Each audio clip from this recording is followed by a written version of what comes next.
میری کہانی میری زبانی اپنی کھڑکی میں کھڑی ان کی حسین یادوں میں گم تھی کہ ہوا کی ایک تیز جھونکے نے ماضی سے نکال کر ایک بار پھر سے ہال کی تلخی میں کھڑا کیا تھا، جہاں پھر ایک نئی رات آ گئی تھی، اذیت بھری رات۔ دن تو جیسے تیسے کام کی زیادتی اور رویوں کی سختی سہتے سہتے گزر جاتا تھا، مگر یہ رات یہ تو قیامت کی طرح لگتی تھی۔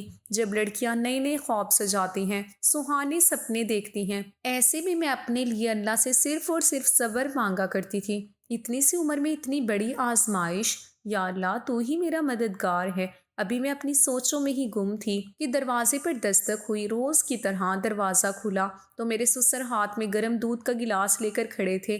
لو بھی، چائے ہی پی لو، آپ کیوں زحمت کرتے ہیں، میں ایسے ہی ٹھیک ہوں، میں نے کہا تو وہ بولے، نہیں بیٹے، یہ تمہارے لیے بہت ضروری ہے، تم اسے فوراً پی لو۔ میں نے ہچکچاتے ہوئے ان سے دودھ کا گلاس لے کر پی لیا۔ مجھے ان کی ہمدردی سے ڈر لگتا تھا، پتہ نہیں یہ ہمدردی کیا رنگ دکھانے والی تھی، نہیں معلوم کہ وہ میرے ساتھ اتنی ہمدردی کیوں دکھاتے ہیں۔ ایک طرف گھر کا یہ ماحول اور دوسری طرف یہ سب کچھ، لیکن جو بھی تھا، میری بے چینی، میری تھکن اتر جاتی تھی اور میں فوراً گہری نیند سو جاتی تھی۔ اتنے شفاق لوگوں میں، ظلم کے ماحول میں مجھے ان کی یہ ہمدردی کھٹکتی تو تھی، لیکن میں سمجھ نہیں پا رہی تھی کہ میں اس کو کیا نام دوں۔ فجر کی اذان کی آواز نے مجھے نیند سے بیدار کیا اور اب روز کی طرح گھر کے کام میرے منتظر تھے۔ صبح فجر پڑنے سے ہی میرے کام شروع ہو جاتے تھے۔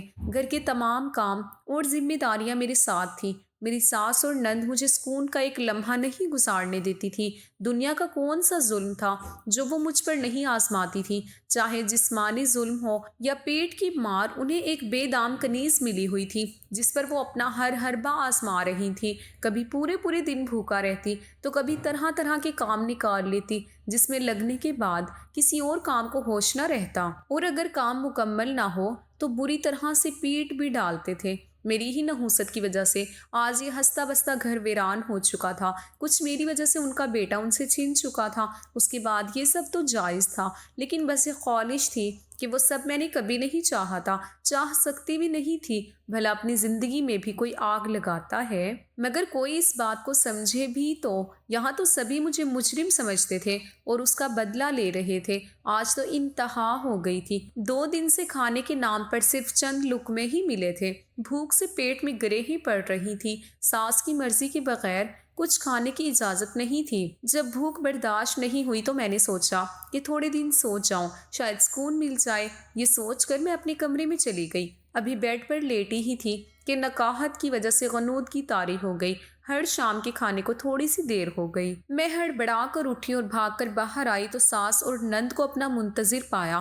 پھر کیا تھا، ان کے کوسنے تھے، گالیاں تھیں، لاتیں تھیں میرے جسم پر، لیکن زخم روح پر آ رہے تھے۔ میں ان سے معافی مانگتی رہی، مگر انہیں مجھ پر ذرا رحم نہ آیا اور آخر کار انہوں نے مجھ سے میری آخری پناہ گاہ بھی چھین لی۔ اب میرا ٹھکانہ اسٹور روم قرار پایا، جہاں کباڑ کی موجودگی میں صرف اتنی جگہ تھی کہ ایک چادر بچھا کر لیٹا جا سکے۔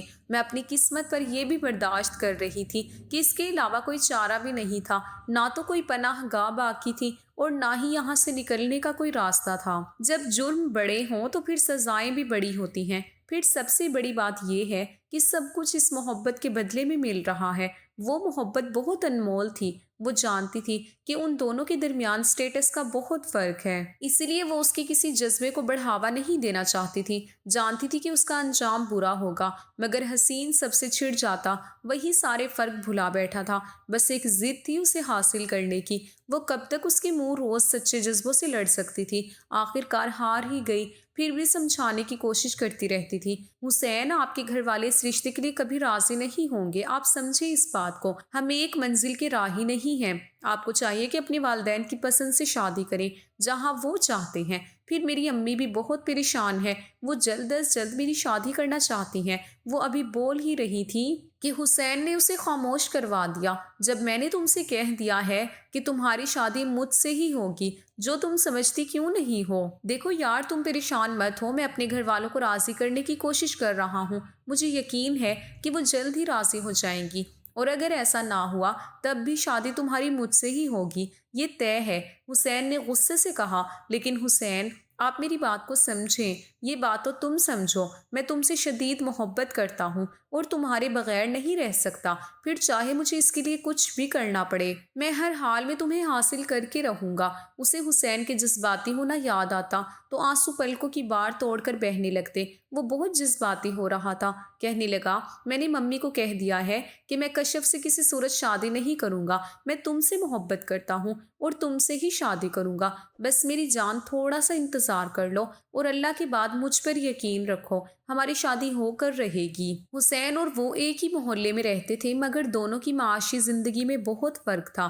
حسین ایک امیر کھاتے پیتے گھرانے کا اکلوتا بیٹا، جبکہ وہ ایک غریب درجن کی یتیم لڑکی۔ دونوں کا کوئی میل ہی نہیں تھا، مگر یہ محبت اس کا کوئی کیا کرتا، یہ اگر ہونی ہو تو ہو کر رہتی ہے۔ ان دونوں کو بھی ہو گئی، وہ بھی اتنی شدید کہ ایک دوسرے کے بغیر رہنا بھی مشکل تھا، حالانکہ وہ سمجھتی تھی کہ یہ میل ممکن نہیں ہے۔ بھلا کبھی ریشم میں بھی ٹاٹ کی پیوند لگے ہیں؟ مگر ہمارا معاشرہ اسلام کی برابری مساوات کے اصولوں کے پرچار کرنے کے باوجود اس پر چلنے سے قاصر ہے، اور یہی ہمارے معاشرے کی بدصورتی ہے۔ لیکن حسین اپنی ضد کا پکا تھا، اس نے ناممکن کو ممکن کر دکھایا، وہ اس کے لیے سب سے لڑ گیا۔ آخر کار وہ دن آ ہی گیا جب حسین اپنی ممی اور پاپا کے ساتھ اس کا رشتہ مانگنے اس کے گھر آیا تھا۔ ان کے ساتھ اس کی کزن بھی تھی جو انہی کے ساتھ رہتی تھی۔ انداز بہت عجیب سا تھا، وہ اس سے بہت ہنس کر بات کر رہی تھی مگر اس کے انداز میں بہت زیادہ حقارت تھی۔ اسے سمجھ نہیں آ رہا تھا کہ یہ سب اچانک کیا ہو رہا ہے۔ وہ لوگ اماں کے پاس بیٹھے باتیں کر رہے تھے، وہ چائے اور دوسرے لوازمات کے لیے کچن میں آ گئی، حسین بھی اس کے پیچھے آ گیا۔ وہ دونوں بہت خوش تھے، وہ اس کے ساتھ ایسے کام کروا رہا تھا جیسے ہی ان کا اپنا گھر ہو۔ حالانکہ اس کے گھر میں اور حسین کے گھر میں بہت فرق تھا۔ وہ ایک امیر گھرانے کا چشم و چراغ تھا اور میں ایک دو کمروں کے چھوٹے سے گھر میں رہتی تھی۔ ہمارا علاقہ بہت بڑا نہیں تھا مگر ہمارے ہاں پنچایت سسٹم تھا، امیری غریبی کا فرق بہت زیادہ تھا۔ ایسے میں ہماری شادی ہونا ایک انوکھی بات تھی، کیونکہ میری اماں مجھ سے بہت محبت کرتی تھی اور انہوں نے غربت کے باوجود میری ہر خواہش پوری کرنے کی کوشش کی ہے۔ مجھے میٹرک تک تعلیم بھی دلوائی اور اب میری پسند سمجھ کر رشتے کے لیے ہاں بھی کر دی، مگر اماں نے کہا کہ انہیں اپنی طبیعت کی وجہ سے شادی جلد کرنی ہے، جبکہ میری ساس یہ نہیں چاہتی تھی۔ مگر یہاں بھی حسین نے اپنی بات منوا لی۔ اپنی محبت کے ملنے پر وہ خود کو ہواؤں میں اڑتا ہوا محسوس کر رہی تھی۔ زندگی سے شکوہ تو پہلے بھی نہیں تھا مگر اب تو زندگی خوبصورت لگنے لگی تھی۔ 1 مہینے بعد ہی ہماری شادی طے پائی تھی اور دن پر لگا کر اڑ رہے تھے۔ حسین نے اماں سے کہہ دیا تھا کہ انہیں جہیز میں صرف ان کی بیٹی چاہیے، جبکہ خود نے حق مہر میں زیور، پیسہ، گھر کے علاوہ جہیز کا سارا سامان بھی دینے کا کہا۔ ان کا کہنا تھا کہ میں تو تمہارا ہی ہوں، میرا سب کچھ بھی تمہارا ہی ہے۔ میں ان کی دیوانگی دیکھ دیکھ کر حیرت زدہ تھی کہ کوئی مجھے اتنا بھی چاہ سکتا ہے۔ میرے تو پاؤں ہی زمین پر نہیں ٹک رہے تھے۔ حسین کے رنگ ہی نرالے تھے، بات بات پر کہہ کے لگاتے ہوئے وہ بہت حسین لگ رہے تھے۔ مجھے بھی آج انہوں نے علاقے کے اچھے پارلر سے تیار کروایا تھا۔ لوگ کہہ رہے تھے کہ دونوں کی چاند سورج کی جوڑی ہے۔ نکاح پر میں اماں سے گلے لگ کر بہت روئی، کبھی ان کے بغیر رہی نہیں تھی، اور اب اتنی جلدی الگ ہونا، یہ تو دستور دنیا ہے۔ بیٹیاں رخصت ہو جاتی ہیں، میں بھی رخصت ہو کر حسین کے گھر آ گئی۔ کچھ رسموں کے بعد مجھے حسین کے کمرے میں بھیج دیا۔ میں بہت ڈر رہی تھی، حسین کی محبت سے میرے ہاتھ پاؤں ٹھنڈے پڑ رہے تھے۔ مجھے بیٹھے ہوئے کئی گھنٹے ہو گئے تھے مگر حسین نہیں آئے تھے۔ اب تو کمر بھی اکڑنے لگی تھی کہ اچانک کمرے کا دروازہ کھلا اور میری ساس روتی دھوتی ہوئی آئی اور مجھے مارنے لگی۔ کھا گئی میرے بچے کو، ڈائن، مر گیا میرا لاڈلا، تو منحوس ہے۔ میں تو اس اچانک بڑھنے والی افتاد پر ہی حیران و پریشان تھی۔ ساس کے منہ سے یہ الفاظ سن کر ہوش ہی اڑ گئے۔ یہ کیسے ممکن ہے؟ ابھی تو دنیا بسی ہی نہیں تھی کہ زندگی اجڑ گئی۔ میرے ہوش ہی گم ہو گئے اور میں چکرا کر گر گئی اور بے ہوش ہو گئی۔ جب ہوش آیا تو میں اجڑ چکی تھی۔ بعد میں لوگوں سے پتا چلا کہ اوپر اپنے کمرے کی طرف آتے ہوئے سیڑھیوں پر چکر آ گئے میرے شوہر کو، وہ گرے اور سر پھٹنے کی وجہ سے موت واقع ہو گئی۔ میں حیران تھی کہ اتنی معمولی چوٹ سے کوئی کیسے مر سکتا ہے، مگر وہ مر چکا تھا۔ میری دنیا ویران ہو چکی تھی۔ سویم کی بات جب اماں مجھے گھر لے جانے لگی تو میری ساس بولی کہ میں اپنی عدت یہیں گزاروں گی اور ہمارے ہاں بیوہ ساری زندگی سسرال میں ہی رہتی ہے، اب چاہے جیسا بھی ہے اسے یہیں رہنا ہے۔ اب میں چپ چاپ خالی ہاتھ چلی گئی۔